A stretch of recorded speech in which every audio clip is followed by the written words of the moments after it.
Hello, kamusta po kayo? Ang reading po natin ngayon ay para sa mga Cancer. Tatlo agad. Ang dami. Ibalik ko na lang po.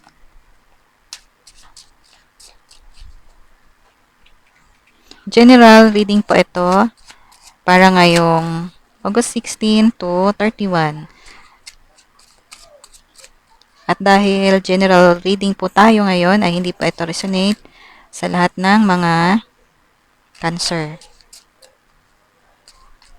Magsilbing gabay lamang po ano man po ang mga messages na ating mapapakinggan sa video na ito dahil hindi naman po pare-pareho ang ating mga sitwasyon at life experiences.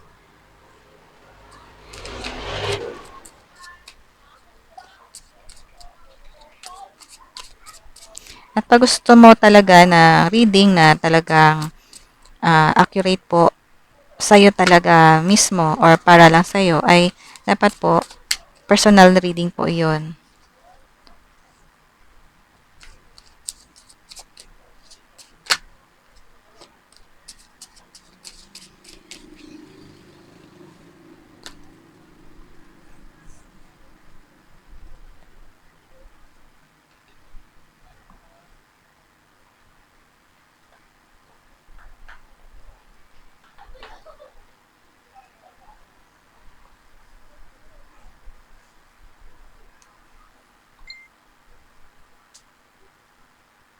Ito unang card po natin, nagpapahiwating po yan ng celebration. Success. Nagsiselebrate po dahil sa isang successful na sitwasyon.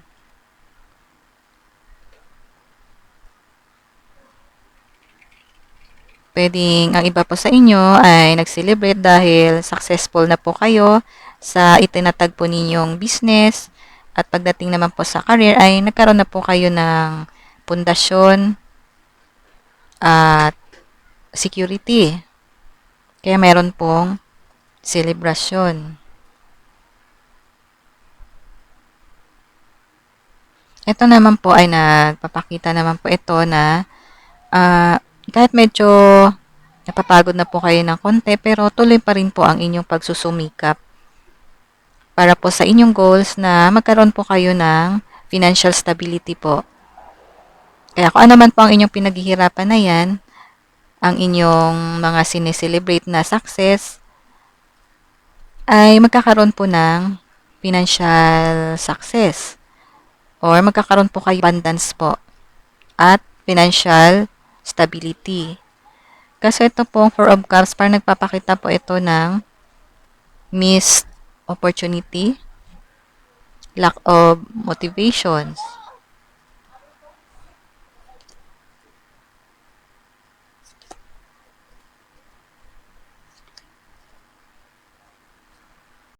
Feeling ko ang iba po sa inyo ay nakakaranas pa rin po kayo ng financial difficulties.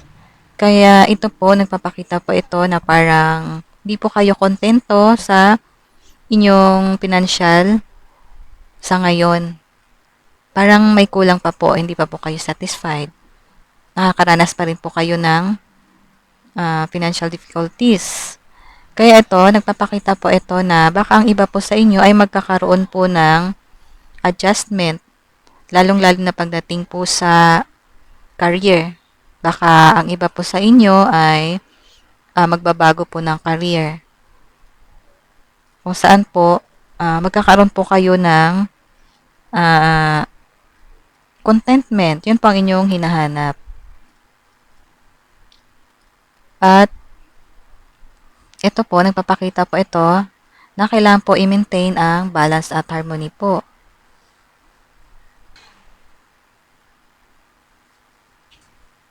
At itong card naman po ay nagpapahiwatig po ito na kailangan nyo lang po munang maging patient sa inyong sitwasyon.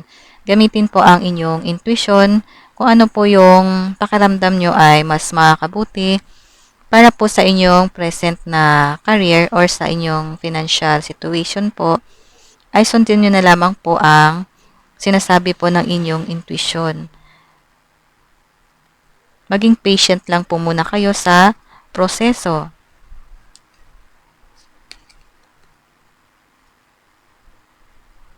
At ang magiging outcome po ng inyong magiging decision pagdating po sa pagbabago ninyo or sa adjustment po ng inyong career at sa inyong mga finances na sitwasyon ay magkakaroon po ng magandang resulta. Kung ano man po yung mga action na inyong gagawin, yun din po ang inyong aanihin na outcome. Ito pong card na to ay nagpapahiwatig po iyan ng blessing po dahil po sa inyong ginawang action.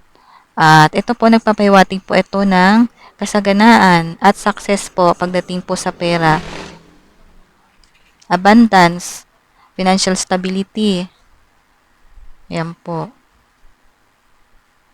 Kaya sundin lamang po ang sinasabi po ng inyong intuition.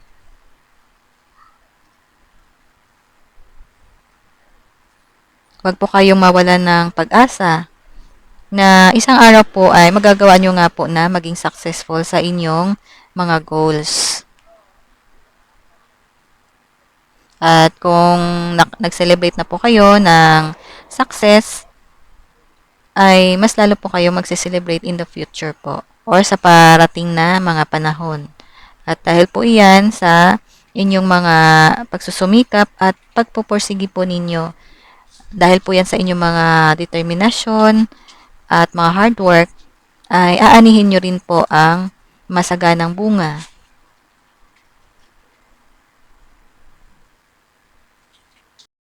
Itong card po ay pwedeng nagpapakita rin po ito na ito po yung mga na-experience po ninyo na mga financial setbacks at mga naging problema po ninyo, bakit po kayo nagkaroon ng discontentment sa inyong mga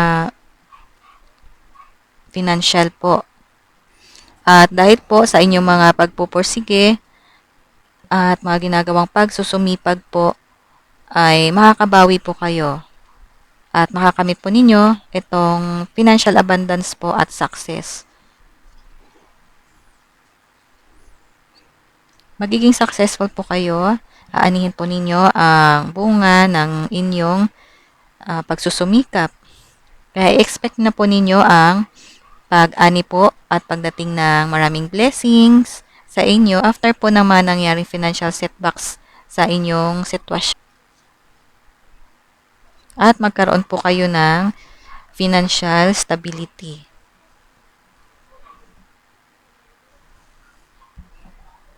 Yan po. So, Virgo, ito po ang ating reading ngayon. See you next month ulit. At kung nagustuhan nyo po itong aking reading, ay paki-like, share at subscribe po ng aking channel. Maraming salamat po. Bye-bye. God bless.